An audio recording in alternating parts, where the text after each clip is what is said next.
चलिए देखते हैं बायोलॉजी का बहुत बड़ा चैप्टर है कोशिका। तो कोशिका के बारे में हम लोग अध्ययन करते हैं। कोशिका को इंग्लिश में बोला जाता है सेल, हालांकि कोशिका का टेक्निकल नाम होता है साइटो।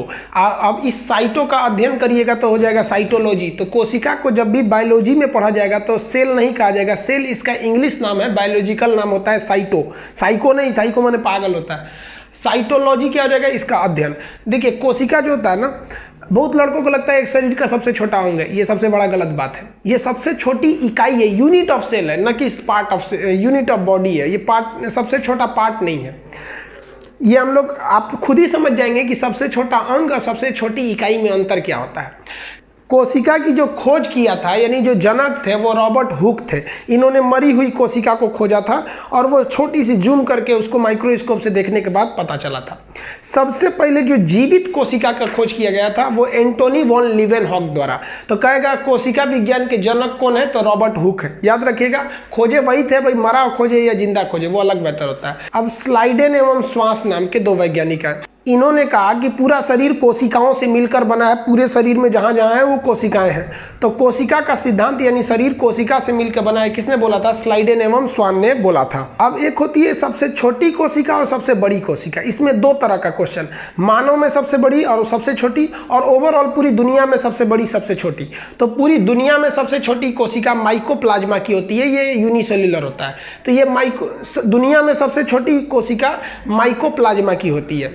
सबसे बड़ी जो कोशिका होती है वो शुतुरमुर्ग के अंडे की होती है। अब मानव में देखेंगे तो मानव में जो सबसे छोटी कोशिका होती है वो मेल के स्पर्म यानी शुक्राणु की होती है। मेल का जो स्पर्म होता है उसके शुक्राणु की कोशिका मानव में सबसे छोटी होती है।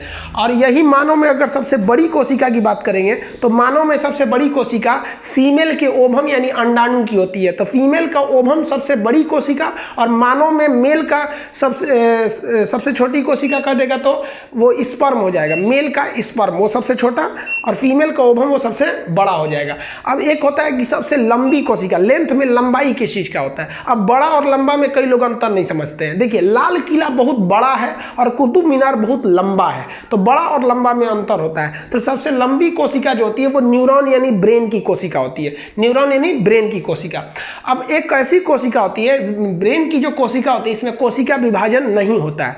कोशिका विभाजन मतलब क्या होता है कि एक कोशिका टूटकर दो नई कोशिकाओं का निर्माण कर लेती है। जैसे मान लीजिए यहाँ कहीं एक कोशिका मर गई तो वहाँ खाली जगह हो जाएगा, तो बगल की कोशिका विभाजन कर जाएगी और 1 से 2 में बनेगी। तो देखिए 1 से 2 बन गई तो एक जो विभाजन हुआ है वो अपना जगह एक रख लेगा और जो मर गया एक उसका जगह पे चला जाएगा। तो क्षतिपूर्ति हो सकती है। जो ब्रेन की कोशिकाएं होती है ना, न्यूरॉन सेल, इसमें कोशिका विभाजन होता ही नहीं है। इसलिए अगर आपके ब्रेन के अंदर चोट लग गया ना तो वो ठीक नहीं होने वाला है। यहाँ मारिए तो ऊपर ठीक है चलेगा, और तेज मार दीजिए फूट जाएगा, चमड़ा खून निकलेगा सही है, और हड़ाहे मार दीजिए हड्डी फूट जाएगा ठीक है, और अगर हुमच दिए ना तो चला गया वो ब्रेन के अंदर, अब वो ठीक नहीं होने वाला है। इसलिए पुलिस ना आपको कहती कि बबुआ तू हेलमेट पहन, क्योंकि इसमें कोशिका विभाजन सेल डिवीजन नहीं होता है। एक बार लगा ना तो हमेशा के लिए डिलीट हो जाओगे, रिसाइकिल बिन में भी नहीं मिलोगे। समझ में गया। अब बात करते हैं सबसे तेज विभाजन कहाँ होता है। जहां विभाजन नहीं वह जगह टूटने फूटने के बाद ठीक नहीं होगा, और जहां विभाजन सबसे तेजी से होगा वहां पर बहुत जल्दी टूट फूट को रिकवर किया जा सकता है। तो सबसे तेज कोशिका विभाजन लीवर होता है। हम ये लीवर में भी बता दिए थे बहिर्स्रावी ग्रंथि नाम के चैप्टर में। लीवर जो होता है, अगर लीवर को काट दीजिएगा ना तो अपने से ठीक हो सकता है। तो क्वेश्चन भी पूछता है वह कौन सी कोशिका है जो अपने क्षतिपूर्ति को स्वतः ठीक कर सकती है, यानी क्षतिग्रस्त कोशिकाओं को ठीक कर सकती है, तो वो लीवर कर सकता है। और ब्रेन में कोशिका विभाजन नहीं होता है। समझ में आ गया। यहाँ बड़ा छोटा ओवरऑल में है और यहाँ बड़ा छोटा मानव में है। अब बात करते हैं कोशिका का मेन अध्ययन चालू करते हैं। जैसे देखिए अगर आप किसी ईंट को जोड़ते जाइएगा तो वो दीवार बन जाएगा। अब दीवार में तो ऐसा नहीं है केवल ईंट ही लगता है, सीमेंट भी लगता है, मसाला भी लगता है, बालू भी लगता है, लेकिन केवल ईंट का भी खड़ा कर सकते हैं, थोड़ा सा दीवार कमजोर हो जाएगा। तो मेन यहाँ देखिए ईंट को जोड़ेंगे तो क्या बन गया, दीवार। कई सारे दीवार को जोड़ेंगे तो क्या बन जाएगा, एक रूम बन जाएगा, कमरा। और रूम को सिस्टमेटिक सजा देंगे तो बन जाएगा घर। इसी तरह हमारा ह्यूमन बॉडी भी है। आप कोशिका को जोड़िएगा तो बन जाता है टिश्यूज यानी उत्तक। कोशिका को जोड़ेंगे क्या बनेगा, टिश्यूज यानी उत्तक। और उत्तक को जोड़िएगा तो बन जाएगा अंग। जैसे हाथ पर एक अंग है, आंख भी अंग है, जीभ भी अंग है, तो ये सब उत्तक है। सब हड्डी भी एक अंग है, वो भी उत्तक है। अब इन अंगों को जोड़ देंगे तो पूरा का पूरा क्या बन जाएगा, शरीर बन जाएगा। समझ में आ गया आप लोग को कोशिका, ये इतना चीज, इसका आप एक स्क्रीनशॉट लीजिए आप।